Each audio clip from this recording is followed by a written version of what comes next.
Здравейте! Намираме се в крайният етап от развитието на расада. Преди да бъде посят в моята оранжерия, растенията имат много добра коренова система, растат буйно и очевидно средата, в която съм ги поставил, им се отразява много добре.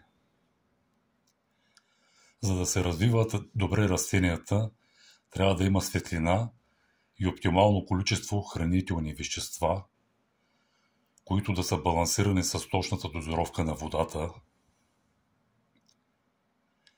Когато тези фактори са налице, растенията придобиват този вид.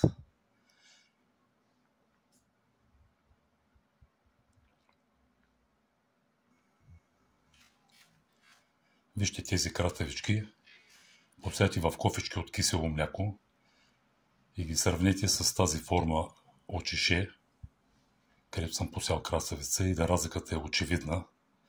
В предходния клип съм показал метода за направа на расад в пластмасово шише.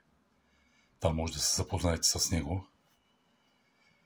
Като цяло расада е здрав, с широки листа и маслено-зелен цвят, и това ми дава надежда, че тези растения ще се развият оптимално добре и посяти в моята оранжерия ще имат максимално добър шанс при отглеждането на качествена и добра продукция с високи добиви.